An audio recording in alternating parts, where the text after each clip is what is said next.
Hello दोस्तों, स्वागत है आप लोगों का अपने यूट्यूब परिवार अरुण अकेडमी में। आज की टॉपिक होगी संपूर्ण ईवीएस पैडागोजी। इससे पहले कंटेंट का जो एनसीईआरटी पैटर्न कंटेंट वाला ईवीएस पार्ट होता है, अगर आप लोग नहीं देखे हैं तो जाकर देख सकते हैं। बहुत ही ज़बरदस्त तरीके से और संपूर्ण पैडागोजी भी मैराथन क्लास के नाम से हम पढ़ा दिए हैं, जाकर प्लेलिस्ट चेक कर सकते हैं। देखिए, जो पीपीटी तैयार कर कर लेकर आए हैं संपूर्ण ईवीएस ये पैडागोजी की, बहुत ही ज़बरदस्त तरीके से, बहुत ही शानदार तरीके से एकदम संपूर्ण निचोड़ हम लोग इस वीडियो में देखने वाले हैं।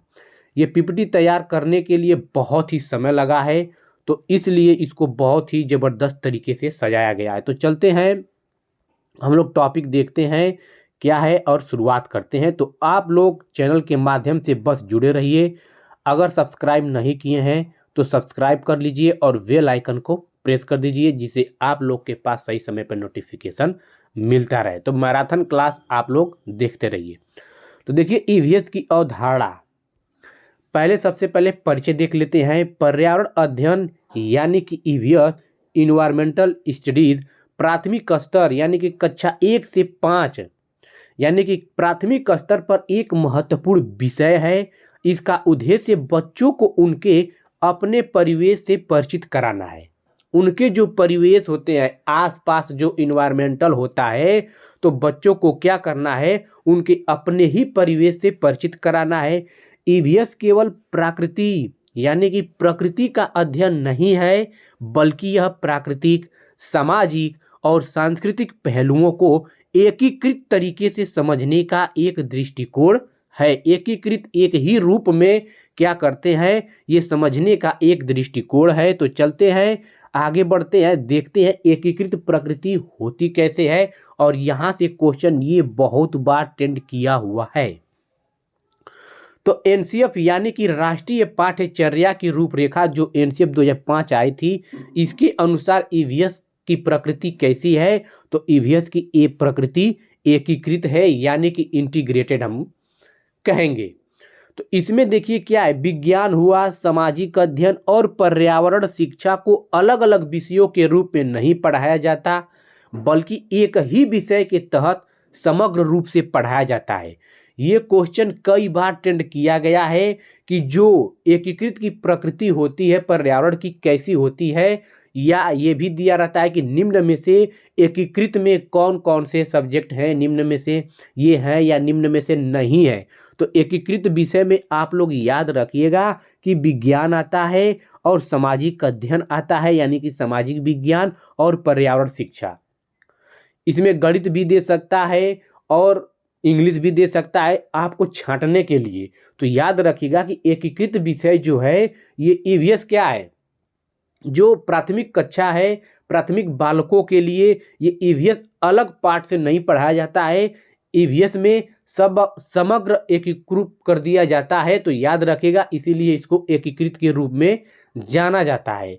जो ईवीएस जो पढ़ाया जाता है, विज्ञान, सामाजिक अध्ययन, पर्यावरण, सबको कोरिलेट करके प्राथमिक स्तर पे, यानी कि खासकर क्लास थर्ड, फोर्थ और फिफ्थ, ये तीनों में जो फर्स्ट और सेकंड में जो प्राथमिक शिक्षा में जो फर्स्ट सेकंड में ईवीएस पढ़ाई जाती है, वह भाषा प्लस गणित के माध्यम से पढ़ाई जाती है। ये भी क्वेश्चन ट्रेंड करता है कि क्लास फर्स्ट और सेकंड में जो प्रकृति होती है ईवीएस की, वो कैसे बालकों को दी जाती है। तो भाषा प्लस गणित के माध्यम से दी जाती है, ये याद रखिएगा। और क्लास थर्ड और फोर्थ फिफ्थ में इसमें जो ईवीएस पढ़ाई जाती है एकीकृत के रूप में, तो उसमें विज्ञान, सामाजिक विज्ञान और पर्यावरण शिक्षा के रूप में समग्र रूप से दी जाती है, यानी कि एकीकृत रूप से।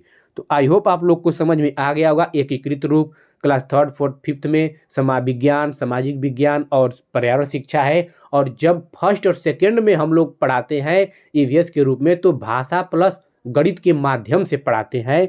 तो चलते हैं, आगे बढ़ते हैं। देखिए, एक बाल केंद्रित दृष्टिकोण देख लेते हैं।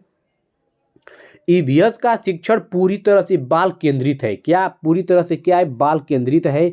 हर एक सब्जेक्ट में भी बाल केंद्रित हम मानेंगे। हर एक बच्चे को, बालक को केंद्र मानकर शिक्षा दिएंगे। और बालक को भगवान का दूसरा रूप मानकर आप लोग पेडागोजी सॉल्व करिएगा। बच्चे के खिलाफ कभी भी मत जाइएगा। जहां बच्चे की हित में बात कही गई हो उसी ऑप्शन पे जाइएगा। तो इसका उद्देश्य बच्चों को रटने की प्रवृत्ति से दूर ले जाकर उनके अनुभवों, विचारों और जिज्ञासाओं को महत्व देता है। जहां रटने की बात आ जाए तो आप लोग क्या करिएगा, बच्चे को कभी भी रटन यानी कि रोट मेमोरीज नहीं करानी है। बाल केंद्रित शिक्षित दृष्टिकोण जब एनसीएफ 2005 आई थी तो यही रिकमेंडेड करता है। तो संपूर्ण पेडागोजी जो पढ़ाए हैं उसमें एक एक कीवर्ड, एक एक पॉजिटिव वर्ड्स, एक एक निगेटिव वर्ड्स हम बताए हैं। अगर आप लोग नहीं देखे हैं तो जाकर देख सकते हैं। देखिए, वास्तविक जीवन से जोड़ना, तो ईवीएस की शिक्षा को बच्चों के स्कूली जीवन को उनके बाहरी दुनिया से जोड़ने पर बल दिया जाता है। इससे बच्चे जो कुछ भी सीखते हैं उसे अपने दैनिक जीवन के अनुभवों से जोड़ पाते हैं। तो वास्तविक जीवन से जोड़ना, अगर आप बच्चे आ रहे हैं आपके क्लास में, अगर कुछ आप पाठ्यक्रम स्टार्ट कर रहे हैं तो उनसे पूछिए कि आप जो एक्टिविटी किए हैं तो बाहर यानी कि स्कूल के बाहरी वातावरण यानी कि उनके रियल लाइफ वास्तविक जीवन से जोड़कर कोरिलेट करिए। तो यहाँ पे देखिए बच्चे क्या कर रहे हैं, अपने वास्तविक जीवन रियल लाइफ यहाँ पे खेल रहे हैं, यानी कि दैनिक दिनचर्या को एक्टिविटी के रूप में आप लोग देखेंगे। वास्तविक जीवन से जुड़ाव, थीम और उपथीम पूछता है, ये तो बहुत ही इंपॉर्टेंट है, कई बार टेंड करता है। दे देता है कि निम्न में से कौन सा थीम है या निम्न में से कौन सा उपथीम है। तो याद रखिएगा कि ईवीएस पाठ्यक्रम की संरचना में 6 थीम, क्या 6 थीम, और इस एक थीम का मतलब इसी 6 जो थीम है तो इसी एक थीम का 4 उपथीम है। तो जो 6 थीम है तो इस 6 थीम में से जो पहला परिवार एवं मित्र थीम है इसी का 4 उपथीम होता है। देखिए, परिवार एवं भोजन, मित्र, आश्रय, जल, यात्राएं, हम जो सोचते हैं और जो करते हैं, ये जो 6 थीम है, ये 6 थीम का एक थीम जो परिवार एवं मित्र है इसी का 4 उपथीम होता है, ना कि इन सब का 4 उपथीम है। तो दे देगा कि निम्न में से किसका मतलब कौन सा उपथीम या किस थीम का उपथीम होता है। तो परिवार एवं मित्र का जो थीम है इसी का उपथीम होता है। तो उपथीम संबंध, कार्य एवं खेल, जानवर, पेड़ पौधे। तो दे देता है कि निम्न में से कौन सा उपथीम नहीं है, तो इसमें से 3 दे देगा और इसमें से कोई एक देगा। तो पूछ देगा कि कौन सा उपथीम नहीं है। तो उपथीम तो ये है संबंध, कार्य एवं खेल, जानवर और पेड़ पौधे, और थीम दे देगा तो इसको मार दीजिएगा। तो याद रखेगा कि थीम देख लीजिएगा कौन है, उपथीम कौन है। अगर ये याद कर लेंगे तो पूछता है कि कौन सा थीम है या कौन सा थीम नहीं है, और इसमें भी पूछेगा कौन सा उपथीम है या कौन सा उपथीम नहीं है। तो ऐसे पूछता है क्वेश्चन। और ये भी पूछता है कि उपथीम किस थीम का है या उपथीम किस थीम के प्रकार है। तो परिवार एवं मित्र जो थीम है इसी का उपथीम है संबंध, कार्य एवं खेल, जानवर, पेड़ पौधे। इन सब का उपथीम नहीं है भोजन, आश्रय, जल, यात्राएं, हम जो सोचते हैं और जो करते हैं ये सिर्फ थीम है, इनके उपथीम नहीं है। सिर्फ और सिर्फ जो परिवार एवं मित्र थीम है उसी का उपथीम है। तो चलते हैं याद करते हैं। याद रखिएगा ये भी डायरेक्ट पूछता है कितने थीम है कितने उपथीम है। तो 6 थीम है, 4 उपथीम है, और उपथीम किसके हैं तो परिवार एवं मित्र के हैं। परिवार के प्रकार भी पूछता है कई बार। तो चलते हैं देखते हैं परिवार के प्रकार। तो परिवार के प्रकार 2 प्रकार के होते हैं। कौन कौन? एक संयुक्त परिवार होता है और एक एकल परिवार होता है।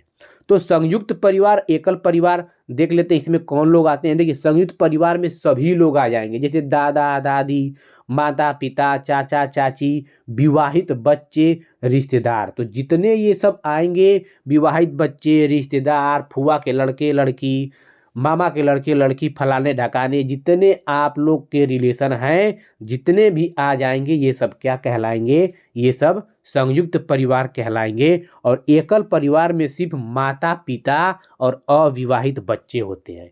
अगर बच्चे हैं उनकी शादी भी हो गई है तो वो कहाँ चले जाएंगे, तो वो संयुक्त परिवार में चले जाएंगे।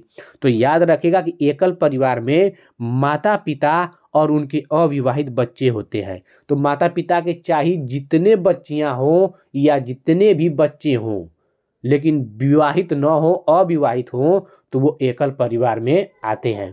क्वेश्चन ऐसे आता है कि एकल परिवार हैं, दिया रहेगा ऑप्शन में माता पिता या माता पिता और उनके अविवाहित बच्चे या माता पिता या उनके विवाहित बच्चे। तो याद रखिएगा कि माता पिता और अविवाहित बच्चे ही एकल परिवार होते हैं। 10 बच्चे हों, 20 बच्चे हों, चाहे जितने भी बच्चे हों, लेकिन उनकी शादी न हुई हो, अगर जहां विवाहित हो गए तो वो क्या हो जाएंगे, संयुक्त परिवार में चले जाएंगे। तो संयुक्त परिवार, एकल परिवार क्या होता है आप लोग समझ गए होंगे। सीखने के सिद्धांत देख लेते हैं। देखिए, करके सीखने का सिद्धांत यानी कि लर्निंग बाय डूइंग। तो बच्चे स्वयं से कार्य करके बेहतर सीखते हैं और ये ज्ञान क्या होता है, तो यह ज्ञान अस्थायी होता है। तो बच्चे को आप क्या करिए, पौधे उगाने के लिए कहिए। अगर आप स्वयं करके बालक सीख रहा है तो उसको क्या है, सोचने समझने की शक्ति भी बढ़ेगी। तो इसमें क्या है, आप एक बच्चे को टास्क दीजिए, बोलिए कि आप घर पे जाइए या फूल चाहे पौधे छोटे से या एक पौधे लगाइए, उसकी रखवाली करिए। तो वो क्या करेगी, पौधे लगाएंगी, मिट्टी को कुड़ेंगी, पानी देंगी, हर एक दिन कुछ न कुछ सीखेंगी। तो ये क्या है, बच्चे स्वयं कार्य के जब सीखते हैं लर्निंग बाय डूइंग के माध्यम से, तो सबसे बेहतर होता है। कचरे से उपयोगी वस्तु बनाना, अगर कचरे फेंका गया है तो आप लड़के को टास्क दीजिए, कहिए कि आप जो कचरे है उसमें से उपयोगी वस्तु निकालिए और आप बनाइए कि उससे क्या क्या बन सकता है। तो बच्चे बेहतर करेगा। तो स्वयं से यानी कि करके सीखने का सिद्धांत यही कहता है कि बच्चे स्वयं कार्य करके बेहतर सीखते हैं और जो ज्ञान होता है वह अस्थायी होता है। देखिए, इसका उद्देश्य क्या है, जो सीखने के सिद्धांत है, बच्चे को प्राकृतिक यानी कि सामाजिक और सांस्कृतिक पर्यावरण से जोड़ना। जब बच्चे स्वयं से कार्य करके सीखते हैं तो उसमें क्या होता है कि जो प्राकृतिक, सामाजिक और सांस्कृतिक पर्यावरण से एक दूसरे को जोड़ते हैं। तो एनसीएफ 2005 के अनुसार ईवीएस यानी कि बाल केंद्रित, एकीकृत और अनुभव आधारित विषय है। तो बाल केंद्रित भी देखे हैं और ईवीएस जो एकीकृत देखे हैं। तो एकीकृत क्या है कि इंटीग्रेटेड क्या है, उसमें विज्ञान हुआ, सामाजिक विज्ञान हुआ और पर्यावरण, एक ही समग्र रूप से हम लोग बालक को क्या करते हैं, शिक्षा प्रदान करते हैं। और फर्स्ट और सेकंड में ईवीएस जब हम लोग पढ़ाते हैं तो भाषा प्लस गणित के माध्यम से पढ़ाते हैं। रटने के बजाय सीखने की प्रक्रिया पे जोर दें। रटने के बजाय सीखने की प्रक्रिया पे जोर दिया जाता है, ना कि रटन प्रणाली। जहां रटन प्रणाली आ जाए वो तुरंत ऑप्शन आप लोग गलत मार दीजिएगा। ये सब जितने कीवर्ड हैं, पॉजिटिव निगेटिव टेक्स्ट वर्ड्स, हम पहले ही संपूर्ण पैडागोजी में पढ़ा दिए हैं कि अगर वो वीडियो आप लोग देख लेंगे तो पूरी पैडागोजी आप लोग सॉल्व कर देंगे।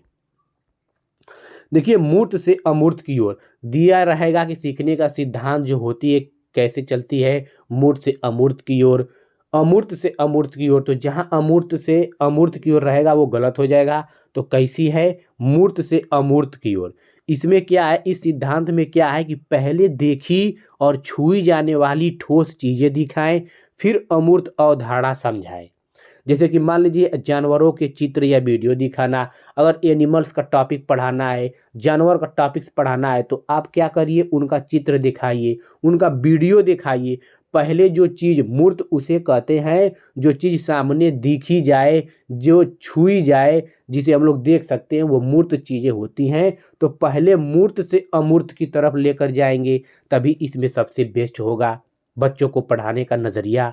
ऐसे तो क्या हो, पहले मूर्त से, मूर्त यानी कि पहले देखी और छुई जाने वाली ठोस चीज़ें दिखाएं, फिर अमूर्त अवधारणाओं को समझाएं। तो बच्चे क्या करेंगे, एक दूसरे से कोरिलेट कर पाएंगे। ज्ञात से अज्ञात की ओर, इस सिद्धांत में देखिए अज्ञात से अज्ञात की ओर जाएगा तो गलत हो जाएगा, लेकिन हमें ज्ञात से अज्ञात की ओर ले जाना है। बच्चों के पूर्व ज्ञान से नई सीख की शुरुआत करना। जैसे कि आप आवास का टॉपिक पढ़ाएंगे तो बच्चे को पहले आवास पढ़ाने से पहले उनके घर के बारे में चर्चा करना। जैसे आप आवास के टॉपिक निकालेंगे तो जो बच्चे घर के टॉपिक आप लोग बताएंगे, आपके घर ऐसे है वैसे है, जो आप लोग रहते हैं घर में उसको आवास कहते हैं, ऐसे कोरिलेट करेंगे तो बच्चे क्या, उसका जो पूर्व ज्ञान होता है, तो वही कहा गया है ज्ञात से अज्ञात की ओर। पहले ज्ञात चीजें पूर्व ज्ञान से संबंध जोड़कर उनके नई शुरुआत करें, तो ये क्या होगा, सबसे बेहतर होगा।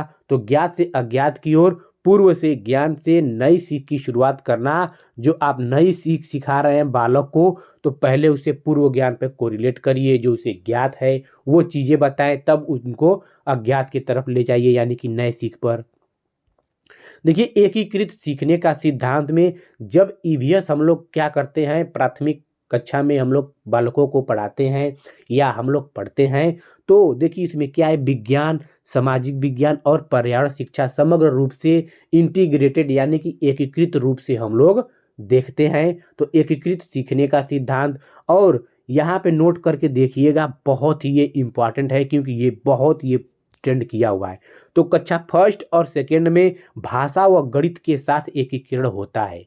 क्या होता है, जो ईवीएस होती है वो कक्षा फर्स्ट और सेकेंड में भाषा और गणित के साथ क्या होता है, एकीकृत होता है। कई बार ट्रेंड किया हुआ है कि जो फर्स्ट और सेकेंड में ईवीएस की पाठ्यचर्या कैसी होती है, किसके साथ जोड़ते हैं, तो आप लोग याद रखिएगा, भाषा और गणित। भाषा और अदर सब्जेक्ट दे देगा तो आप लोग ऐसे क्वेश्चन गलत कर दीजिए। मतलब यही कहा गया है कि भाषा और गणित के अलावा और कोई आ जाएगा तो वो गलत मार दीजिएगा। और थर्ड, फोर्थ, फिफ्थ में विज्ञान, सामाजिक विज्ञान और पर्यावरण शिक्षा के रूप में देखते हैं। देखिए, स्थानीय से वैश्विक की ओर क्या कहता है, स्थानीय से वैश्विक की ओर इस सिद्धांत में पहले तत्काल परिवेश यानी कि पास के बारे में पढ़ाएं, फिर व्यापक दुनिया यानी कि दूर के बारे में लेकर जाएं। मान लीजिए आप महासागर टॉपिक पढ़ा रहे हैं, तो पहले स्थानीय जो बालक के क्षेत्रीय परिवेश, उनके आसपास जो नदी या तालाब है, पहले आप लोग उसका उदाहरण देन उसके बाद फिर महासागर की तरफ चले।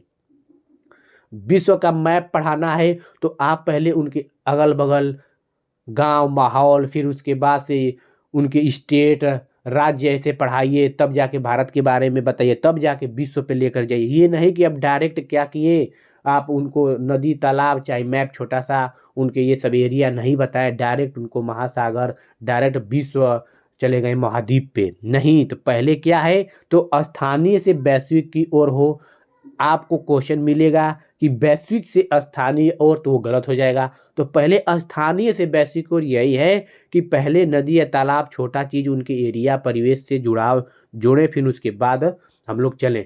अगर मान लीजिए टॉपिक पढ़ाना है कोई यातायात साधन से, तो उनके पहले क्या करिएगा कि पहले साइकिल, मोटर कार, कारें यहाँ से स्टार्ट करिएगा, देन उसके बाद ट्रेन, अब हवाई जहाज पे लेकर जाइएगा। ये नहीं डायरेक्ट हम हवाई जहाज यानी कहाँ पे लेकर चले, ट्रेन, हवाई जहाज पे लेकर चले गए, नहीं। उनके आसपास जो बालक की जो स्थानीय है चीज़ें, वहाँ से स्टार्ट करिए, तब हम लोग को वैश्विक की तरफ जाना है।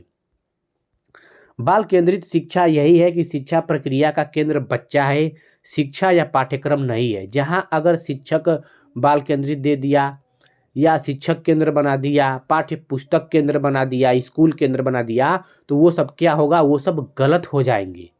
तो केंद्र किसको मानना है, बालक को केंद्र मानना है, बालक के खिलाफ कभी भी नहीं जाना है। ये जो टीचर हैं, ये जो बालक हैं, तो बालक को केंद्र मानकर इनके हिसाब से आप लोग पाठ्यक्रम बनाएंगे, लचीला फ्लेक्सिबिलिटी बनाएंगे, आसान तरीके से बनाएंगे। ये नहीं कि बालक के खिलाफ आप लोग जाएं। तो बच्चों की रुचि व ज़रूरतों की समझ पर आधारित हो। जो ये पाठ्यक्रम बनाए हैं तो बच्चों की रुचि पर हो, उनके ज़रूरतों के समझ पर आधारित हो। सक्रिय भागीदारी के रूप में आप लोग कार्य करें, ये नहीं कि निष्क्रिय रूप से। जहाँ निष्क्रिय, पैसिव आ जाएगा तुरंत गलत मार दीजिएगा। तो विद्यार्थी भी क्या होना चाहिए, एक्टिव होना चाहिए, सक्रिय होना चाहिए। और जो टीचर भी है वो भी क्या हो, सक्रिय रूप से हों। व्यक्तिगत भिन्नताओं का सम्मान करना चाहिए। इसमें क्या होता है कि जो बाल केंद्रित शिक्षा है, इसमें अनेक प्रकार के व्यक्तिगत व्यक्ति होते हैं। कोई व्यक्ति क्या करता है, कोई बालक कम सीखता है, कोई ज़्यादा सीखता है, कोई बालक को कम दिखता है, चाहे कम सुनता है, या थोड़ा सा दिव्यांग बालक है, तो क्या इसी को व्यक्तिगत रूप से क्या करना चाहिए, इनको भेदभाव नहीं करना चाहिए। किसी को कम, किसी को ज़्यादा कभी भी नहीं करना चाहिए। तो ये क्या करना चाहिए, इनको सम्मान के रूप में देखना चाहिए, ना कि इनको कोई समस्या के रूप में। तो व्यक्तिगत भिन्नताओं का सम्मान, जितने भी विविधताएं रूप से आते हैं, किसी बालक की संस्कृति अलग होती है, किसी की भाषा अलग होती है, तो हर एक प्रकार के बच्चे उसमें आते हैं। तो ये व्यक्तिगत भिन्नताओं को क्या करना चाहिए, सम्मान करना चाहिए। रचनावाद का सिद्धांत, इसमें बच्चा ज्ञान का निर्माता होता है। किसमें? जो रचनावाद का सिद्धांत है, इसमें बच्चा ज्ञान का निर्माता होता है, वह निष्क्रिय प्राप्तकर्ता नहीं होता है। तो आप लोग बालक को क्या कराइए? समूह कार्य एक्टिविटी कराइए, खुले प्रश्न पर आप लोग जोर दीजिए कि हाँ बच्चे अनेक तरह से प्रश्न करें, अब सारी चिंतन करें, मुक्त अंत वाले प्रश्न से जोड़े, प्रोजेक्ट व फील्ड ट्रिप कराइए बच्चों को, फील्ड ट्रिप पे लेके जाइए, जू घरों में लेकर जाइए, उनको एक प्रोजेक्ट टास्क दीजिए कि ये काम करें वो करें, खुले प्रश्न छोड़ दीजिए। जितने आप लोग जितने बच्चे बालक प्रश्न करेंगे उनको बाध्य रूप में न रोकें। अगर कोई बालक प्रश्न करता है तो उसका आप सराहना करिए, खुले प्रश्न आप चिंतित करने के लिए बाध्य मत करिए। तो मतलब कोई बंधन मत करिए, और समूह में कार्य जो लड़के सीखते हैं, एक्टिविटी होती है वो और बेस्ट होती है। तो यहाँ पे समूह कार्य को छोड़ने के लिए कह दें। तो चलते हैं, हम लोग आगे बढ़ते हैं। देखिए पूरक संबंध देख लेते हैं। देखिए विज्ञान और सामाजिक विज्ञान एक दूसरे के पूरक हैं। विज्ञान के बिना सामाजिक विज्ञान अधूरा है, और सामाजिक विज्ञान के बिना विज्ञान अधूरा है। विज्ञान हम लोग करते हैं, जितने भी साइंटिस्ट होते हैं समाज से जुड़कर। तो सामाजिक विज्ञान एक दूसरे के, विज्ञान और सामाजिक विज्ञान क्या है? एक दूसरे के पूरक होते हैं। विज्ञान के बिना सामाजिक विज्ञान अधूरा है, और सामाजिक विज्ञान के बिना विज्ञान अधूरा है। ये कई बार ये पूरक संबंध दिया है कि एक दूसरे के क्या है? पूरक संबंध है। याद रखिएगा कि बहुत इंपॉर्टेंट है। अगर कोई वैज्ञानिक क्या करता है, कुछ खोज रिसर्च करता है, तो वो समाज से रहकर सीखता है, समाज के रूप में देखता है। तो विज्ञान भी क्या करता है? समाज की हेल्प लेता है, और सामाजिक लोग क्या करते हैं? विज्ञान की मदद लेते हैं। तो ये एक दूसरे के क्या है? पूरक संबंध है। तो चलते हैं, देखिए क्रिया आधारित अधिगम, इसमें बच्चे स्वयं गतिविधियों में भाग लेते हैं। जो क्रिया आधारित अधिगम होता है, तो बच्चे स्वयं गतिविधियों में भाग लेते हैं, जिससे उनकी समझ गहरी और अस्थायी होती है। इसमें बच्चों का मानसिक और शारीरिक दोनों विकास होता है। किसमें? जो क्रिया आधारित अधिगम होता है, तो बच्चों में मानसिक हुआ और शारीरिक दोनों क्या हुआ? दोनों का विकास होता है, मानसिक रूप से भी और शारीरिक रूप से भी। अवलोकन करते हैं, ऑब्जर्वेशन करते हैं, वर्गीकरण क्लासिफिकेशन करते हैं, प्रयोग करते हैं, उसमें निष्कर्ष निकालते हैं, जो उनके कौशल क्या होते हैं? विकसित होते हैं, जितने कौशल होते हैं। तो अनेक एक प्रकार से जो क्रिया आधारित अधिगम होता है, ये बच्चे क्या होती है? इसमें बच्चों की गहरी समझ होती है, और यह क्या होता है? अस्थायी रूप से होती है। देखिए आलोचनात्मक चिंतन, यानी कि क्रिटिकल थिंकिंग जो होती है, बच्चे उत्तरों को रटने के बजाय समस्याओं पर सोचते और विश्लेषण करते हैं। इसमें आलोचनात्मक चिंतन जो क्रिटिकल थिंकिंग होती है, इसमें बालक अनेक प्रकार से सोचते हैं, तर्क करते हैं, वितर्क करते हैं, एक दूसरे से जुड़ते हैं। तो ये क्या है? आलोचनात्मक चिंतन, क्रिटिकल थिंकर एक मुक्त, यानी कि अब सारी चिंतन होती है, जो अनेक तरह से उत्तर निकल कर आते हैं, खुले प्रश्न होते हैं। तो ये क्या है? ये रटने के बजाय समस्याओं पर सोचने और विश्लेषण करते हैं। आत्म अधिगम, यानी कि सेल्फ लर्निंग क्या होती है? बच्चे स्वयं ज्ञान की खोज करना सीखते हैं। ये पॉइंट जो है, कई बार पॉइंट अटेंड किया हुआ है कि बच्चे स्वयं ज्ञान की खोज करना सीखते हैं। तो निम्न में से है तो आत्म अधिगम, यानी कि सेल्फ लर्निंग। याद रखिएगा कि बच्चे इसमें क्या करते हैं? स्वयं ज्ञान की खोज करते हैं। तो चलते हैं, आगे बढ़ते हैं। आगे बढ़ने से पहले दोस्तों, अगर आप लोग चैनल को सब्सक्राइब नहीं किए हैं, तो आप लोग से रिक्वेस्ट है सब्सक्राइब कर लीजिए और बेल आइकन को प्रेस कर दीजिए। देखिए मैराथन क्लास हर सब्जेक्ट की आती रहेगी। संपूर्ण पैडागोजी पढ़ा दिए हैं, और ईवीएस की जो कंटेंट है, लगभग 2.5-3 घंटे की क्लास है, जाकर देख लीजिएगा। बहुत ही ज़बरदस्त तरीके से जो कंटेंट इसका एनसीईआरटी पैटर्न होता है ईवीएस की, वो हम पढ़ा दिए हैं। तो देखिए जो उपयोगी गतिविधियां हैं, तो देख लेते हैं इसको। अवलोकन आधारित, यानी कि इसमें जो अनेक प्रकार की इनके उपयोग गतिविधियां जो कराई जाती हैं, अवलोकन आधारित, यानी कि ऑब्जर्वेशन के थ्रू। इसमें बालक क्या करते हैं? बालक को एक टास्क दीजिएगा, आप घर जाइए, एक पत्ती को देखिए, एक उस पत्ती को देखिए, या एक पेड़ है पौधे को देखिए, उसका ऑब्जर्वेशन करिए कि कैसे क्या होता है। पत्ती में देखिए कैसे क्या है, कौन सी कलर क्लोरोफिल कैसे पाया जाता है। तो ऑब्जर्वेशन, अवलोकन की थ्रू क्या करिए? बच्चों को गतिविधियां, एक्टिविटी कराइए। सर्वे आधारित, आप सर्वे कराइए बच्चों को कि घर पे जाइए, आप लोग उसके जो दैनिक जीवन जो उनके वास्तविक रियल लाइफ है उससे कोरिलेट करिए। तो सर्वे आधारित जो इसमें सर्वे बेस्ड होता है, इसमें बच्चों को कहिए घर पे जाइए, आप पानी को देखिए कि एक दिन में कितने लीटर खत्म होता है आपके घर में। एक सर्वे, एक टास्क दीजिए, प्रयोग करिए। प्रयोग के माध्यम से बच्चों को आप कहिए, एक्सपेरिमेंट करने के लिए कहिए कि आप दैनिक जीवन से जोड़कर कहिएगा, ये नहीं कोई हम हार्ड चीज़ दे दे। तो ऐसे करिएगा कि जैसे बोल दीजिए कि जाइए घर पे, पानी में देखिए क्या चीज़ घुल रहा है, क्या चीज़ नहीं घुल रहा है, पानी में क्या डूब रहा है, क्या नहीं डूब रहा है। इसका आप एक अलग तरह से प्रयोग, एक्सपेरिमेंट स्वयं से करिए। पानी में कौन सी घुलनशील क्रिया होती है, कौन सी नहीं होती है। तो ये प्रयोग, एक्सपेरिमेंट बच्चों को स्वयं से करने के लिए दैनिक जीवन से लाइव जोड़कर उनको कहने के कहिए। मॉडल या चार्ट बनवाइए, मॉडल के थ्रू कोई टास्क दीजिए, चार्ट बनाने के लिए कहिए, अनेक तरह से कोई भी आप लोग। तो जो और एक भ्रमण या फील्ड ट्रिप होता है, बच्चों को फील्ड ट्रिप पर लेकर जाइए, उसमें दिखाइए क्या क्या है, वहाँ पर भी ऑब्जर्व करेंगे फील्ड ट्रिप पे कि हाँ ये इसका एक्सपेरिमेंट यहाँ पे कैसे-कैसे होता है। लोग के बारे में, आप लोग के बारे में फील्ड ट्रिप पे जाएँगे तो वहाँ पे कुछ बताएँगे कि इनका ये है, वैसे-वैसे जो भी जितना है वहाँ पे फील्ड ट्रिप सबसे बेस्ट है। ये भी भ्रमण के माध्यम से, फील्ड ट्रिप के माध्यम से बच्चे क्या करेंगे, वहाँ पे जाएँगे, ऑब्ज़र्व भी करेंगे, देखेंगे, वहाँ घर को वापस आएँगे तो अपने हिसाब से एक्सपेरिमेंट करेंगे। मतलब अनेक तरह से सोचेंगे, समझेंगे तो और सोचने समझने की उनकी क्या होगी, शक्ति बढ़ेगी। जितने सोचेंगे, समझेंगे, उतने वो क्या करेंगे, विकसित होंगे उनकी मानसिकता। शारीरिक रूप से जब जाएँगे, आएँगे, हर एक पर्याप्त है भ्रमण और फील्ड ट्रिप। तो आप लेकर जाइए बच्चों को, बालकों को ऐसी आप एक्टिविटियाँ कराने के लिए कहिए। खेल और क्विज़ के माध्यम से बालक जो सीखते हैं वो ज्ञान अस्थायी होता है। कला और कहानियों के माध्यम से भी बालकों को क्या बनाता है, एक अस्थायी रूप बनाता है। कला करने के लिए कि आप ये बनाइए, कहानियाँ ऐसे समझाइए जो जो फैक्ट हो, ना कि कोई सिद्धांत ना हो। जैसे कड़म मल्लेश्वरी हुआ, उनकी कहानियाँ समझाइए, उनकी कथावाचक स्टोरी टेलिंग के माध्यम से। वहीदा प्रिज्म क्या है, इनके माध्यम से बताइए, इनका माध्यम क्या ऐसी है। तो आप ये जो कहानियाँ बताएँ पूरी फैक्ट वाली बताएँ, ना कि कोई फैक्ट हो ही नहीं, कोई तथ्य हो ही ना। तो चलते हैं, आगे बढ़ते हैं। देखिए अध्यापक की भूमिका इसमें क्या रहती है, सरल सामग्री और सुरक्षित वातावरण उपलब्ध कराएं। तो अध्यापक की जो भूमिका रहती है वो क्या, पाठ्यक्रम कैसी कराए, सरल सामग्री हो, ना कि हार्ड दे दे, और उनकी सुरक्षित वातावरण भी हो, या कि ऐसे वैसे कोई वातावरण हो जो अच्छा इन्वायरमेंट हो। सभी छात्रों की सक्रिय भागीदारी सुनिश्चित करें। जितने भी छात्र आएंगे उनको सक्रिय रूप से, यानी कि एक्टिव लर्नर होकर आप लोग ये कार्य करवाएं। बच्चों को प्रश्न पूछने के लिए प्रेरित करें।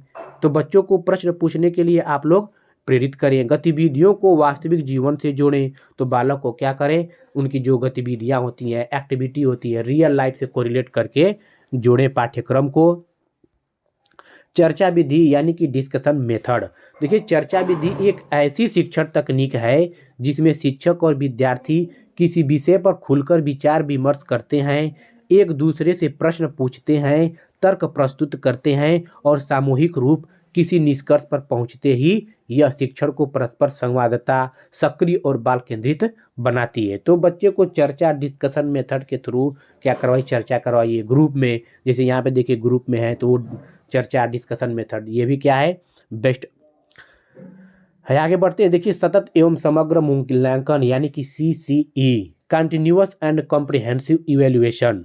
तो यह राइट टू एजुकेशन यानी कि RTE अधिनियम 2009 के तहत लागू की गई विद्यालय आधारित मूल्यांकन प्रणाली है। कौन, CCE, सतत एवं समग्र मूल्यांकन यानी कि सतत एवं व्यापक मूल्यांकन। इसमें पूरे साल मूल्यांकन किया जाता है, यानी कि लगातार मूल्यांकन किया जाता है। याद रखिएगा जो CCE होता है, कंटिन्यूअस एंड कॉम्प्रिहेंसिव इवेल्युएशन, इसमें क्या होता है, इसमें पूरे साल मूल्यांकन किया जाता है, यानी कि बालकों का लगातार मूल्यांकन होता रहता है। तो मूल्यांकन केवल पढ़ाई का ही नहीं बल्कि बच्चे के विकास के सभी पहलुओं का होता है।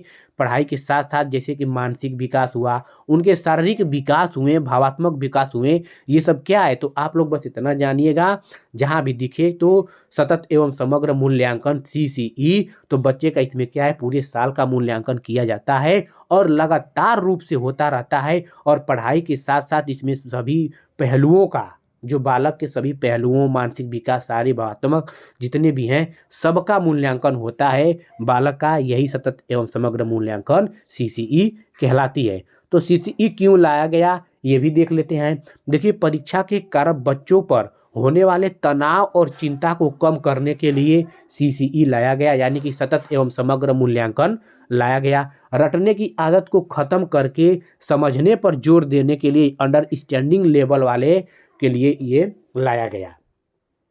सीबीएसई वाले भी क्या किए हैं कि जो कंटेंट है, जो सीबीएसई वाले कहते हैं कि जो सीटेट का एग्जाम है इसमें भी समझ आधारित प्रश्न होना चाहिए अंडरस्टैंडिंग लेवल पर। तो कंटेंट को यहाँ पे कम करते हैं ये सब। तो बच्चे को क्या है, रटने की आदत को ख़त्म करके समझने पर जोर देने के लिए लाया गया था ये सीसीई। सीखने में आ रही कमियों को पहचान कर उन्हें तुरंत सुधारने के लिए कहना, क्या तुरंत, जैसे कि मूल्यांकन हो रहा है पाठ्यक्रम के दौरान, तो इसमें क्या है, जो सीखने में जो कमी आ रही है किसी बच्चे का, पढ़ाते वक्त मूल्यांकन कर लिए, अगर वो बच्चे किसी चीज़ में कमी है तो तुरंत उसका समाधान निकल सकता है। तो विषय के साथ साथ खेल और कला और मूल्यों पर ध्यान देकर सर्वांगीण विकास करना, तो यहाँ पे सीसीई इसीलिए लाया गया था। तो मूल्यांकन के क्षेत्र, यानी कि जो सीसीई है इनके क्षेत्र कौन कौन से हैं, तो 3 मुख्य क्षेत्र हैं। कौन कौन, संज्ञानात्मक पक्ष होता है, भावात्मक पक्ष होता है और क्रियात्मक पक्ष होता है। तो संज्ञानात्मक पक्ष इसमें ज्ञान, तर्क और सोचने की क्षमता से जुड़ा है। जहाँ दिमाग की बात आ जाए, मतलब कि मस्तिष्क की बात आ जाए, तो मस्तिष्क से ही तो हम लोग क्या करते हैं, सोचते हैं, ज्ञान वहीं लेते हैं, थिंकिंग करते हैं, तर्क करते हैं। तो कहाँ, किसके माध्यम से करते हैं, तो दिमाग के ही माध्यम से करते हैं। जहाँ दिमाग से देखिएगा, मतलब ये हम यहाँ पे दिमाग इसलिए रखे हैं कि अगर दिमाग से संबंधित क्वेश्चन अगर आप लोग को ऑप्शन में दिखे तो संज्ञानात्मक पक्ष के पास जाइएगा। भावात्मक पक्ष क्या है, यह बच्चे के व्यवहार, आदतों और भावनाओं से जुड़ा है।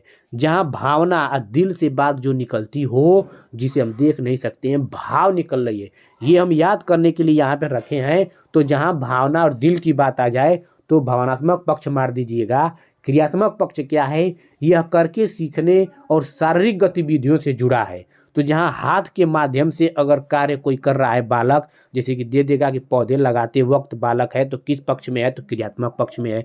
तो जहाँ हाथ से कार्य, खेलने से संबंधित, कौशल से संबंधित जहाँ आ जाए तो क्रियात्मक पक्ष मार दीजिएगा। तो ये संज्ञानात्मक पक्ष, भावात्मक पक्ष और क्रियात्मक पक्ष ऐसे आप लोग को रिलेट करिएगा।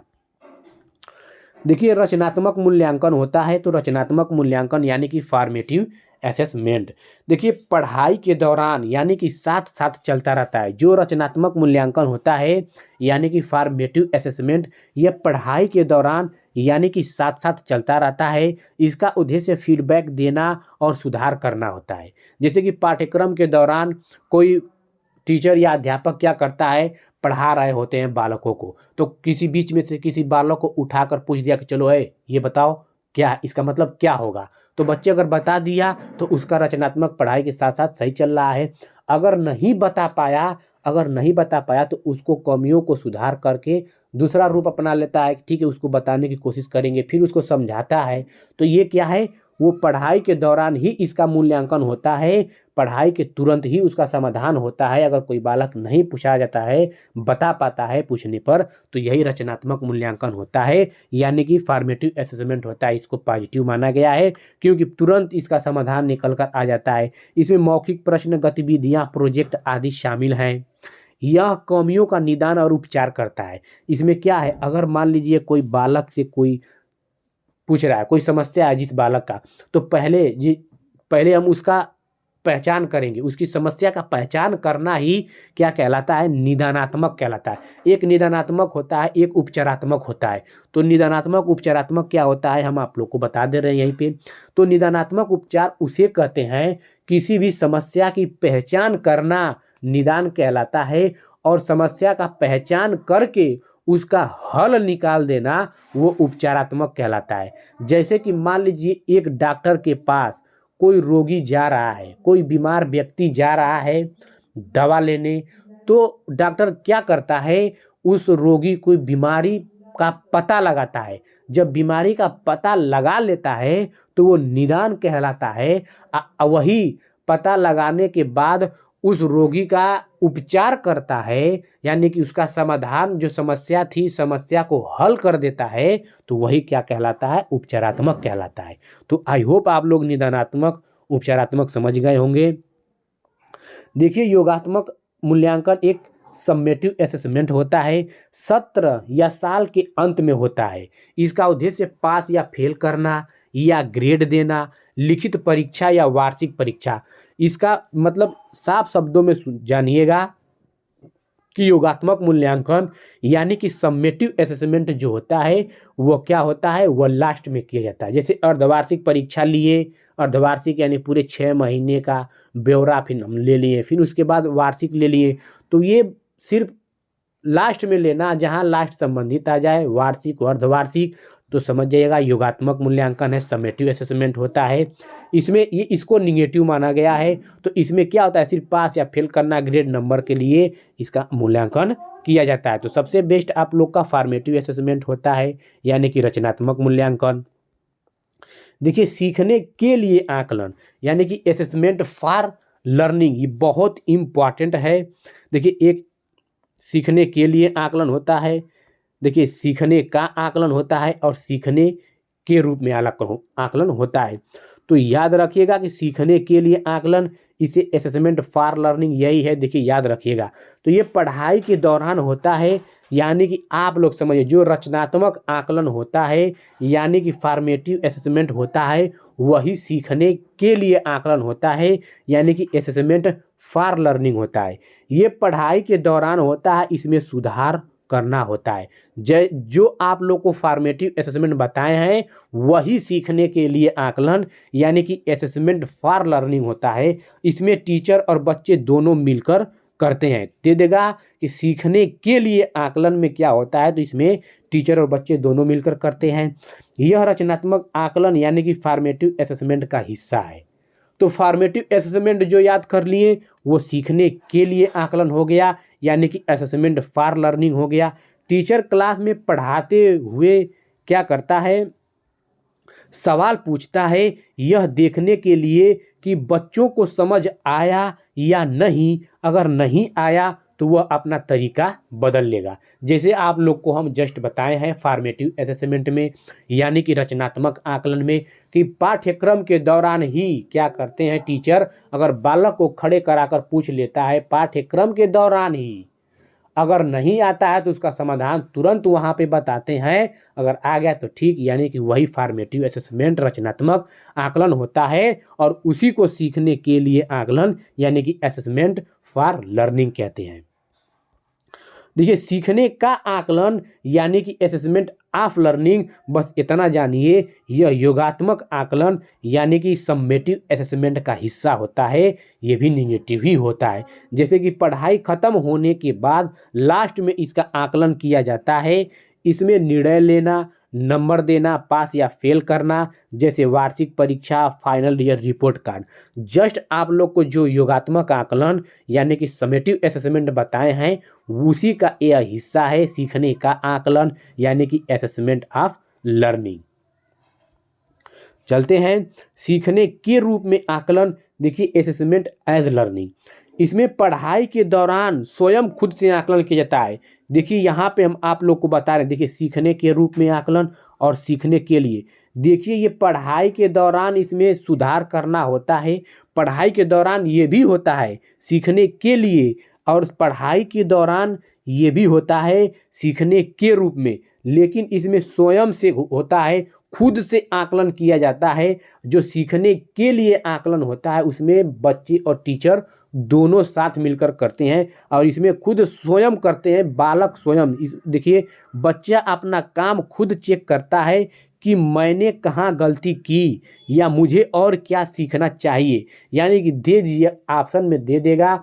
ये कई बार दिया है बावर्ची के रूप में कि एक बावर्ची ने स्वयं से खुद से वहाँ पे खुद से टेस्ट कर रहा है खाना बनाकर, तो सीखने के रूप में हो जाएगा।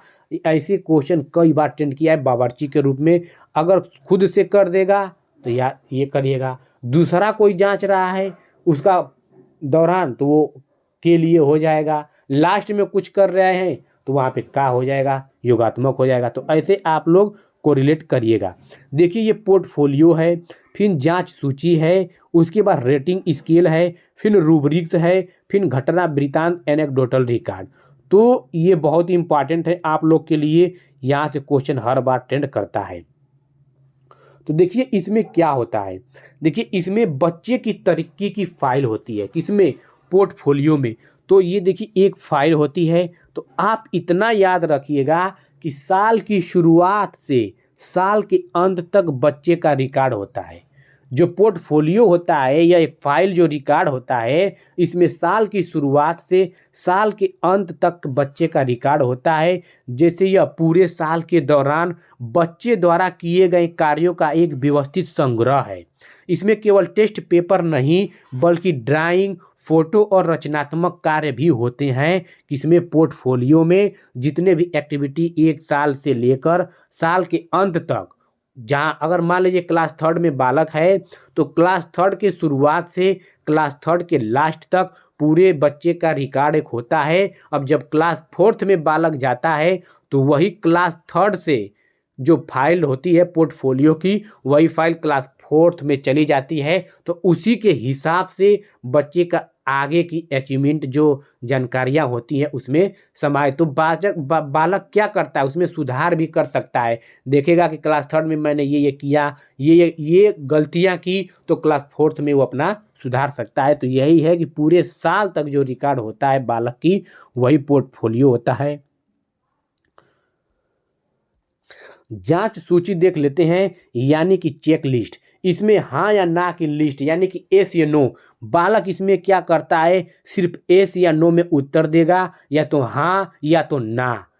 सिर्फ यही कहेगा, क्या छात्र ने पेड़ लगाया, अगर लगाया तो यस, अगर नहीं लगाया तो नो। बस इसमें एस या नो। जांच सूची यानी कि चेक लिस्ट, बस इतना याद रखिएगा। इसमें बालक क्या करता है, एस नो का उत्तर देता है, यानी कि हाँ या ना की। इसमें बीच का कोई रास्ता नहीं होता है, या तो काम हुआ है या नहीं हुआ है। क्या छात्र ने पेड़ लगाया, यस, नहीं लगाया तो नो। भारत के प्रधानमंत्री क्या नरेंद्र मोदी हैं, बालक कहेंगे यस है तो यस कहेंगे, अगर कोई नहीं है तो नो कहेंगे। तो इसमें बस एस या नो, यानी कि हाँ या ना का उत्तर देंगे, किसमें, जांच सूची यानी कि चेक लिस्ट में। रेटिंग स्केल क्या होता है, देखिए रेटिंग स्केल में गुणवत्ता बताने से संबंधित होता है, बस इतना जानिए। बहुत लोग, लड़के लोग क्या करते हैं, रेटिंग स्केल, पोर्टफोलियो और चेक लिस्ट और रूब्रिक्स में गड़बड़ा जाते हैं। तो यहाँ पे ऐसा हम लेकर आए हैं कि कभी कभी नहीं भूलेंगे आज की बात से। तो देखिए रेटिंग स्किल इसमें गुणवत्ता बताने से संबंधित होता है। देखिए चेकलिस्ट केवल हाँ ना बताती है, लेकिन रेटिंग स्किल बताता है कि काम कितना अच्छा हुआ। जैसे कि एक एग्जांपल देखिए बहुत ही ज़बरदस्त तरीका से, क्या बच्चे ने ड्राइंग बनाई, अगर बच्चे ने ड्राइंग बनाई तो कहेंगे यस, नहीं बनाई तो नो। तो ये किस कैटेगरी में आएगी, चेकलिस्ट में आएगी। अगर बच्चे, रेटिंग स्केल में क्या है कि ड्राइंग कैसी थी, लड़के उसकी गुणवत्ता बता रहे हैं, उसकी क्वालिटी बता रहे हैं। देखिए गुणवत्ता बताने से संबंधित है, जैसे कि बहुत अच्छी थी। यहाँ पे एस नो का जवाब नहीं दे रहे हैं। जब एस नो का जवाब देंगे कि क्या बच्चे ने ड्राइंग बनाई, हाँ, तो चेकलिस्ट होगा। अगर ड्राइंग कैसी थी, ये क्वालिटी पूछ रहा है, उसका गुणवत्ता पूछ रहा है, बहुत अच्छी थी, अगर अच्छी नहीं है तो कहें कि अच्छी नहीं थी। तो ये क्या है, रेटिंग स्केल हो गया। जैसे कि मान लीजिए आप लोग कुछ प्ले स्टोर से, गूगल प्ले स्टोर से कोई ऐप्स डाउनलोड करते हैं तो वहाँ पे देखे होंगे रेटिंग दिया रहता है। वहाँ पे क्वालिटी पूछता है कि इसकी क्वालिटी कितनी है, तो बताते हैं कि आप इतना स्टार दे सकते हैं, 3 स्टार, 4 स्टार, 5 स्टार देखे होंगे। तो वही रेटिंग स्केल होता है। फ्लिपकार्ट से आप कुछ मंगवा रहे हैं तो लोग, जो कंपनियां होती हैं, उनका स्टार के रूप में आप रेटिंग देते हैं। तो वही कहा गया, इसका गुणवत्ता, क्वालिटी जहां बताने की बात आ जाए वहां पे क्या होगा, रेटिंग स्किल होगा। रूब्रिक्स क्या होता है, इसमें नंबर देने का नियम शामिल होता है। देखिए रेटिंग स्किल क्वालिटी हो गया, चेक लिस्ट क्या हो गया, चेक लिस्ट आपका हो गया एस या नो, पोर्टफोलियो साल की शुरुआत से साल अंत तक बच्चे का जो एक्टिविटी है, अब इसमें क्या है, रूब्रिक्स में नंबर से संबंधित होगा। यह पहले से तय किए गए नियमों की सूची है जो बताती है कि कितने काम पर कितने नंबर मिलेंगे। शिक्षक अपनी मर्जी से नंबर नहीं काट सकता है। तो इसमें क्या है, नंबर से संबंधित है। मान लीजिए वाइवा अगर हो रहा है, 30 नंबर का वाइवा है, ठीक, हम बता रहे हैं आपको 30 नंबर का वाइवा है। अगर वाइवा ले रहे हैं, लड़के से 5 क्वेश्चन सवाल पूछा गया, पांचों का पांचों सही उत्तर जवाब दे दिया, तो लड़के को पहले से ही मालूम हो गया कि मैं सारे जवाब का उत्तर सही सही दिया हूं, मुझे 30 में 30 नंबर मिल जाएंगे। उसको पहले से तय हो गया है कि इस सूची में बताती है कि कितने काम पर कितने नंबर मिलेंगे, तो उसको लगभग इतना मालूम चल जाता है कि मुझे इतना नंबर मिलेगा। कितना नंबर, इतना नंबर मिलेगा क्योंकि मेरा अच्छा स्कोर हुआ है। अगर कोई बालक 30 नंबर का है, कोई 5 में से 3 ही जवाब दिया, तो उसे तो 5 जो सही जवाब दिया है, 3 जो जवाब दिया है, तो एक दूसरे से कोलेट कहेंगे यार मेरा तो नंबर 2 गलत हो गया है, मुझे कम नंबर थोड़ा मिलेगा। तो उसको क्या पहले से पता चलेगा कि मुझे 30 में 30 नहीं मिलेगा, कम नंबर मिलेगा। तो ये क्या है कि इसमें शिक्षक अपनी मर्जी से नंबर नहीं काट सकते हैं। तो इसमें रूब्रिक्स का है, ये नंबर के आधारित पे लड़कों का परफॉर्मेंस होता है। तो जहां नंबर की बात आ जाए, रूब्रिक्स में ब आ रहा है तो नंबर में भी ब, ऐसे याद रखिएगा कि ये नंबर से संबंधित होता है। घटना वृत्तांत यानी कि एनेक्डोटल रिकॉर्ड्स। तो एनेक्डोटल रिकॉर्ड देखिए, बहुत लोग कंफ्यूजन हो जाते हैं एनेक्डोटल रिकॉर्ड्स यानी घटना वृत्तांत में और पोर्टफोलियो में, क्योंकि इसमें भी क्या होता है, बच्चों की एक्टिविटी की शामिल होती है। तो आप लोग को हम बता देंगे, कभी कंफ्यूजन नहीं होगा। देखिए एनेक्डोटल रिकॉर्ड जो घटना वृत्तांत होता है, यह एक डायरी नोट होता है, एक पोर्टफोलियो रिकॉर्ड होता है एक रजिस्टर के रूप में, और ये जो डायरी नोट होता है, तो यह एक छोटी कहानी की तरह लिखा गया नोट होता है जो किसी विशेष घटना या बच्चे के व्यवहार के बारे में बताता है। तो बच्चे के व्यवहार के बारे में, वो भी व्यवहार कैसा हो, जो बच्चों का व्यवहार, दूसरों से बात करने का तरीका, गुस्सा या प्रेम। जैसे कि मान लीजिए इसमें घटना वृत्तांत एनेक्डोटल रिकॉर्ड में क्या है कि 2 बालक अगर बात कर रहे हैं, तो एक बालक गुस्सा से खूब उस पर अपना रोब झाड़ रहा है और एक बालक नम्रता से अपना सब कुछ सुन रहा है। तो उस दोनों में क्या हुआ, दोनों में कंपैरिजन कर लिए, तो एक घटना घटित के आधार पे क्या किए, उन दोनों का क्या किए, एक रिकॉर्ड बन जाता है कि हाँ बच्चे का, देखिए एक बच्चे का बिहेवियर ऐसा है, दूसरे का ऐसा है। एक क्या है कि चिड़िया छत पे या कहीं स्कूल के अगल बगल कहीं भी आ रही है, अगर बालक उसको पानी पिला रहा है, कटोरी में पानी रख रहा है, तो उसको भी ऑब्जर्वेशन अध्यापक करता है कि हाँ ये बालक के अच्छे बिहेवियर है। तो ये सब घटना घटित जो एक्टिविटी होता है, जो उसका बिहेवियर होता है बालकों का, वो दर्शाता है। तो घटना वृत्तांत एनेक्डोटल रिकॉर्ड ये होता है। तो बच्चे का व्यवहार, दूसरों से बात करने का तरीका, गुस्सा या प्रेम, सब इसमें क्या होता है, ये घटना वृत्तांत यानी कि एनेक्डोटल रिकॉर्ड होता है। देखिए अपसारी चिंतन यानी कि मुक्त अंत वाले प्रश्न क्या होते हैं, तो देख लेते हैं अपसारी चिंतन। देखिए अब बच्चा अपने विचारों और अनुभवों को व्यक्त करने के लिए स्वतंत्र होता है। इसमें अपसारी चिंतन में यानी कि मुक्त अंत वाले प्रश्न में, ऐसे प्रश्न जिसमें उत्तर देने की कोई सीमा नहीं होती है, बच्चा अपने मन से विस्तार में उत्तर दे सकता है। क्या करता है, उत्तर दे सकता है। जैसे कि मान लीजिए हम आप लोग को बता रहे हैं भारत के बारे में बताओ, अगर आपसे हम कहें कि भारत के बारे में आप लोग बताओ, तो क्या आप सिर्फ एक ही उत्तर देंगे, उत्तर सिर्फ एक ही निकल कर आएगी भारत के बारे में अगर आप लोग बताएंगे तो? नहीं, उत्तर अनेक प्रकार से आएंगे कि भारत में ये है, भारत का क्षेत्रफल इतना है, भारत में प्रदूषण इतना है, जनसंख्या इतना है, भारत में इतने हिस्टोरिकल फैक्ट हैं, इतनी प्लेस हैं, यहाँ वहाँ अनेक प्रकार से बता देंगे। तो ये क्या है, अपसारी चिंतन होता है, मुक्त अंत, इसमें कोई फिक्स प्रश्न नहीं होता है, अनेक प्रकार से इसमें बालक क्या करते हैं, उत्तर देते हैं। पेड़ों के लाभ क्या क्या हैं, तो आप पेड़ के लाभ क्या बताएंगे, बताइए, क्या पेड़ के लाभ सिर्फ एक ही उत्तर निकल कर आएगा? नहीं ना। पेड़ के लाभ, हमें ऑक्सीजन मिलती है, पेड़ों से लकड़ियाँ मिलती हैं, फर्नीचर बनते हैं, अनेक प्रकार की तरह से आप लोग पेड़ों के लाभ बताएंगे। कार्बन डाइऑक्साइड हम लोग जो हमारी लेती हैं, ऑक्सीजन देती हैं, तो आप लोग कितने प्रकार से पेड़ों के लाभ बता देंगे। तो जो अनेक प्रकार से जिसके उत्तर बहुत ज़्यादा निकल कर आ रहे हों, वही अपसारी चिंतन यानी कि मुक्त अंत वाले प्रश्न कहलाते हैं। तो बच्चा अपने विचारों और अनुभवों को व्यक्त करने के लिए स्वतंत्र होता है। ऐसे प्रश्न जिसमें उत्तर देने की कोई सीमा नहीं होती, बच्चा अपने मन से विस्तार में उत्तर दे सकता है, चाहे जो जैसे, क्योंकि उसमें उसको क्या है, मुक्त अंत छोड़ा गया है। मुक्त अनेक प्रकार से देंगे।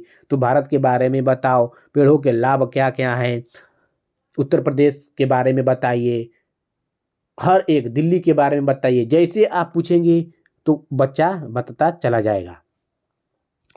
इसमें देखिए क्या है, अभिसारी चिंतन यानी कि बद्ध अंत वाले प्रश्न। तो बद्ध अंत वाले प्रश्न क्या होते हैं? ऐसे प्रश्न जिनका उत्तर हाँ या ना में हो या बहुत सीमित एक शब्द में हो। जैसे आप कहेंगे कि सर चेक लिस्ट एस या नो में बताइए, तो वैसा नहीं, मतलब वैसे कोरिलेट करा रहे हैं यहाँ पे। चेक देखिए, अभी आप लोग को बताएंगे तो समझ में आ जाएगा। इसमें बच्चे को अपने विचार जुड़ने का मौका नहीं मिलता है। जैसे कि मान लीजिए क्वेश्चन कैसे ट्रेंड करता है बता रहे हैं आप लोग को।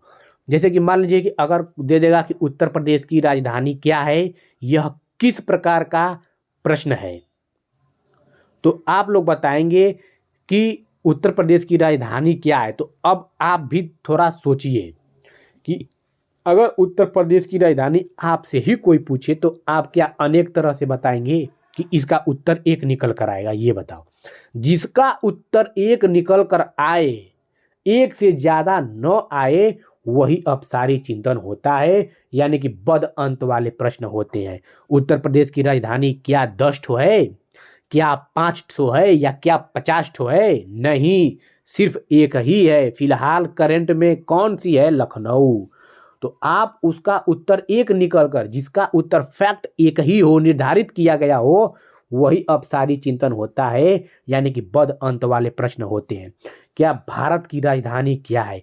क्या भारत की राजधानी इस टाइम करंट में कितनी है? 10 ठो है कि 50 ठो है कि 12? कि बालक अनेक प्रकार से बताएगा? नहीं, अनेक प्रकार से नहीं, सिर्फ और सिर्फ फैक्ट एक ही है। इसका उत्तर एक ही निकल कर आएगा कि भारत की राजधानी नई दिल्ली है। उसके अलावा और कोई उत्तर निकल कर नहीं आएगा। यही अपसारी चिंतन यानी कि बद अंत वाले प्रश्न होते हैं।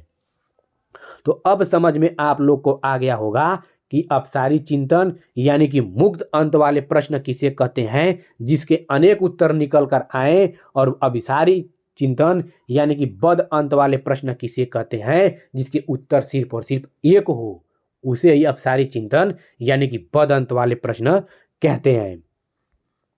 तो चलते हैं, आगे बढ़ते हैं। देखिए, अन्वेषणात्मक यानी कि खोजपूर्ण प्रश्न, इसे संकेत देना भी कहते हैं। तो यानी कि यह भी ट्रेंड किया गया है कि खोजपूर्ण प्रश्न को निम्न में से किस नाम से जाना जाता है? तो अन्वेषणात्मक या संकेत।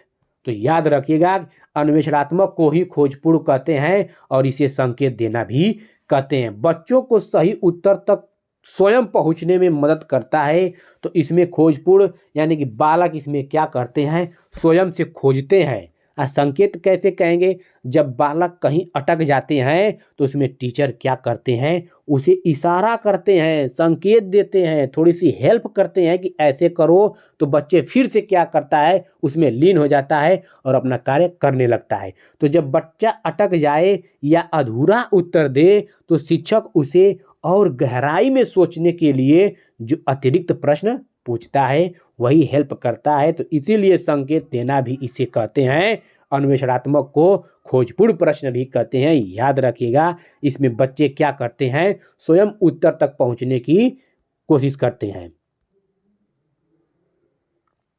देखिए, बद समूह, जो बद समूह है ये बहुत बार ट्रेंड करता है, आगे कर भी सकता है। जब एक टीचर पूरी क्लास को छोटे छोटे, चेंज कर दे कलर, छोटे छोटे टुकड़ों यानी कि ग्रुप्स में बांट देता है ताकि वे किसी खास टॉपिक पर आपस में चर्चा कर सकें, तो इसे बद समूह कहते हैं। तो ये देखिए, अब कहेंगे बद समूह।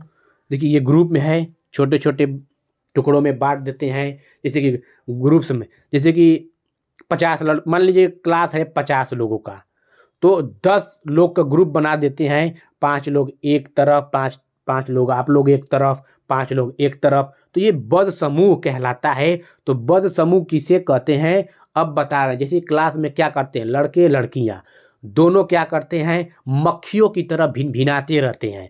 अगर एक दूसरे से अपने में बात करेंगे तो मक्खियों की तरह भिन भिन भिन भिन भिन भिन भिन भिन करेंगे, तो उस तभी इसका नाम पड़ गया बद समूह। मक्खियों की तरह बदबजाते रहते हैं, इसीलिए इसको बद समूह कहा गया। तो जब एक टीचर पूरी क्लास को छोटे छोटे टुकड़े ग्रुप्स में बांट देता है ताकि वे किसी खास टॉपिक पर आपस में चर्चा कर सके, तो इसे ही बद समूह कहते हैं। ये पूछा गया है, ट्रेंड किया गया कि बद समूह कैसे पढ़ा, मक्खियों के भिनभिनाने से। इसे याद रखिएगा, बहुत ही इंपॉर्टेंट। ये सब जितने टॉपिक हम लेकर आए हैं सब इंपॉर्टेंट है। तो देखिए ईवीएस की जो बुक होती है कैसी होनी चाहिए, देखिए बच्चों के स्तर के अनुरूप होनी चाहिए। तो ईवीएस की बुक कैसी होनी चाहिए, ना कि बच्चे के विपरीत होनी चाहिए। तो बच्चों के स्तर के अनुरूप होनी चाहिए। पाठ्य पुस्तक आकर्षक होनी चाहिए, ना कि मोटी और अप्रासंगिक होनी चाहिए। तो यहाँ पे एनसीएफ 2005 क्या किया है, जितनी मोटी मोटी किताबें हैं उनको ज़्यादा से ज़्यादा कम करने की बात की है, फ्लेक्सिबिलिटी लचीले बनाने की बात की है। पाठ्य पुस्तक में लिंग, जाति और धर्म से संबंधित कोई रूढ़िवादिता नहीं होनी चाहिए। तो जहाँ पाठ्य पुस्तक में लिंग की बात की जाए, आप लोग के ऑप्शन में, किताब में नहीं, आप लोग के ऑप्शन में जहाँ लिंग की बात की जाए, जाति और धर्म से संबंधित भेदभाव की बात की जाए, रूढ़िवादिता की बात की जाए। रूढ़िवादिता किसे कहते हैं, जैसे कि पुराने ज़माने से प्रथा चली आ रही हो, जैसे कि ये लड़की वाले लड़की हैं तो ये लड़की का काम करेंगी, लड़के हैं तो लड़के का काम करेंगे, ऐसे प्रश्न नहीं होने चाहिए। जैसे कि दे दिया कि नहीं, लड़कियां जो हैं गृह विज्ञान होम साइंस ही पढ़ेंगे और लड़के मैथ पढ़ेंगे, तो ये रूढ़िवादिता को बढ़ावा कर रहा है। अगर आप लोग को चुनौतीपूर्ण टास्क दे दिया जाए, जैसे कि दे देगा कि नहीं लड़कियां मैथ पढ़ेंगी, लड़के होम साइंस पढ़ेंगे, तो ये रूढ़िवादिता को चुनौती दे रहा है, यानी कि रूढ़िवादिता को ख़त्म करने की बात कर रहा है। इसीलिए माउंट एवरेस्ट पे चढ़ी थी जो, तो यहाँ पे आप लोग बछेंद्री पाल, तो वहाँ पे क्या है रूढ़ी, इसीलिए बछेंद्री पाल को एग्जाम्पल में दिया जाता है कि नहीं लड़कियां भी चढ़ सकती हैं, लड़के सिर्फ नहीं चढ़ सकते हैं। यानी कि दोनों चढ़ सकते हैं, और सिर्फ आप कहें कि नहीं लड़कियां माउंट एवरेस्ट पे नहीं चढ़ सकती हैं, लड़के चढ़ सकते हैं, तो ये रूढ़िवादिता को बढ़ावा दे रहा है। तो वही है, रूढ़िवादिता नहीं होनी चाहिए। इसलिए हम एग्जाम्पल आप लोग को भी दे रहे हैं कि आप लोग पढ़ती हैं पढ़ते हैं, दोनों लोग को, यानी किसी को भेदभाव न करिए।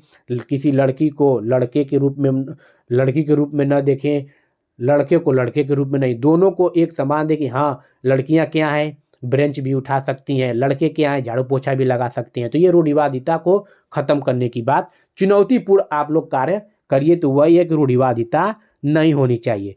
ईवीएस सीखने के लिए वास्तविक कहानियाँ, कथाएं और वास्तविक घटनाएं होनी चाहिए। तो जो ईवीएस सीखने के लिए जो आप स्टोरी टेलिंग मेथड से आप लोग बच्चों को कोई कहानियाँ सुना रहे हैं, तो अगर कोई कहानियाँ सुना रहे हैं तो वास्तविक घटनाएं हो, ना कि कोई काल्पनिक। ये नहीं कि क्लास में गए कोई भूत प्रेत चूहा बिल्ली खरगोश ऐसी कहानियाँ सुनाने लगे, नहीं, कोई वास्तविक घटनाएं हो। जैसे कड़म मल्लेश्वरी के बारे में सुना दीजिए, सुनीता विलियम्स के बारे में सुना दीजिए, राकेश शर्मा के बारे में, जो क्या हो वास्तविक घटनाएं हो स्टोरी टेलिंग मेथड से। तो ईवीएस की ऐसी बुक होनी चाहिए। राष्ट्रीय पाठ्यचर्या 2005 के मार्गदर्शी सिद्धांत देख लेते हैं कौन कौन सी हैं। देखिए, ज्ञान को स्कूल के बाहरी जीवन से जोड़ा जाए, हम लोग जस्ट देखे हैं, स्कूल को बाहरी जीवन से, रियल लाइफ से जोड़ा जाए। पढ़ाई को रटंत प्रणाली से मुक्त किया जाए, जहां रटंत प्रणाली जिस ऑप्शन में आप लोग को दिखे तुरंत गलत मार दीजिएगा। संपूर्ण पेडागोजी हम जब पढ़ाए हैं तो एक एक कीवर्ड पढ़ाए हैं, कि अगर आप लोग नहीं देखें तो जाकर देख लीजिएगा, पूरा पेडागोजी आप लोग सॉल्व कर लेंगे। पाठ्यचर्या पाठ्य पुस्तक केंद्रित ना हो, कैसी हो, बालक केंद्रित हो। पाठ्यचर्या देखिए, पाठ्य पुस्तक केंद्रित कर दे, शिक्षक केंद्रित कर दे या स्कूल केंद्रित कर दे, सब ये क्या है, निगेटिव है, सब गलत है। सब पैडागोजी, संपूर्ण पैडागोजी में सब एक एक कीवर्ड पॉजिटिव और निगेटिव टेक्स्ट वर्ड्स बताए हैं।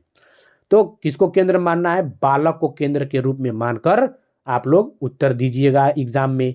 परीक्षा को अधिक लचीलापन बनाना और कक्षा की गतिविधियों से जोड़ना, फ्लेक्सिबिलिटी, लचीलापन आप लोग कक्षा को जितने बताएंगे वातावरण उतने अच्छा होगा, और कक्षा की गतिविधियों से आप लोग जोड़कर कोरिलेट करिए। राष्ट्रीय मूल्यों के प्रति आस्थावान विद्यार्थी तैयार किए जाएं, किसके, राष्ट्रीय मूल्यों के प्रति।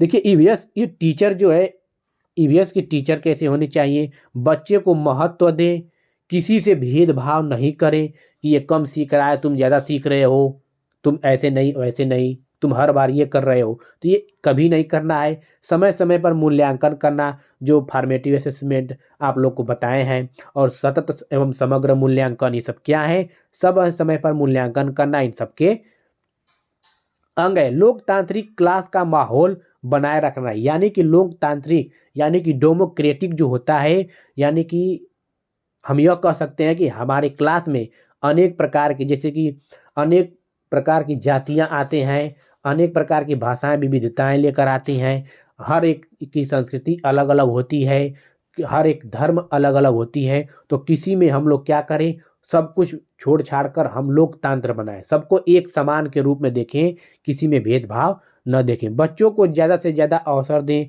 आप जितने बच्चों को अपॉर्चुनिटी देंगे बच्चे उतने ज़्यादा सीखेंगे। अच्छा पाठ्यक्रम का निर्माण करें, अच्छे पाठ्यक्रम का आप लोग क्या करेंगे, निर्माण करेंगे। क्षेत्र भ्रमण यानी कि फील्ड ट्रिप हम लोग पढ़े ही हैं, ईवीएस को सीखने का सबसे अच्छा साधन है। पूर्व योजना के साथ स्कूल के नज़दीक किसी स्थान पर जाना, अगर आप किसी स्कूल के नज़दीक जा रहे हैं, जू, घर में, पार्क में, कहीं भी बच्चे को लेकर जा रहे हैं, तो पहले उसका पूर्व योजना यानी प्री प्लानिंग बनाइए, ये नहीं कि उठे तुरंत चल दिए।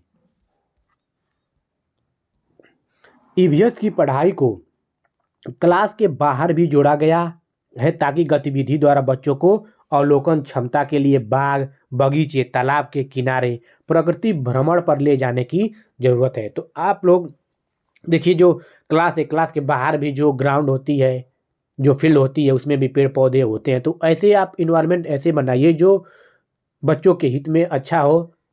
तो ऐसे आप लोग इन्वायरमेंट बनाने की, ये सब क्या है, ये सब दिया गया है प्राथमिक कक्षाओं से, बच्चों के हित में आप रखा। अगर सीटेट की एग्ज़ाम अगर आप लोग सॉल्व कर रहे हैं तो बच्चे के हित में संपूर्ण पैडागोजी जाकर देख लीजिए, पूरा आप लोग को समझ में आ जाएगा कि कैसे हम लोग को सीटेट का एग्ज़ाम देना है। देखिए, अगर ये आप लोग को ईवीएस संपूर्ण पैडागोजी की ये ई बुक यही देंगे कि सरसरी निगाह से आप लोग देख लेंगे। देखिए एकदम सेम यही कंटेंट यही रहेगा, अलग से कोई आप लोग को हैंड रिटेन में ई बुक नहीं देंगे। जो आप लोग को ई बुक है यही देंगे मात्र 21 रुपीज़ में। देखिए कोई ज़्यादा प्राइस नहीं है। अगर आप लोग ई बुक यही जो जिस पीपीटी से हम तैयार करवाए हैं, अगर यही आप लोग को चाहिए तो आप लोग इस नंबर पे क्या कर सकते हैं, इस नंबर पे 7376404523 पे किसी भी गूगल पे, फ़ोन पे, किसी के दूसरे के नंबर से भी आप लोग इस पे इतना 21 रुपीज़ पेमेंट करवा कर अब जिस व्हाट्सएप पे लेना चाहते हैं उस व्हाट्सएप पे स्क्रीनशॉट इस नंबर पे भेज दीजिएगा। उसी व्हाट्सएप पे आप लोग को ये संपूर्ण ईवीएस की पैडागोजी ई बुक पहुँच जाएगी।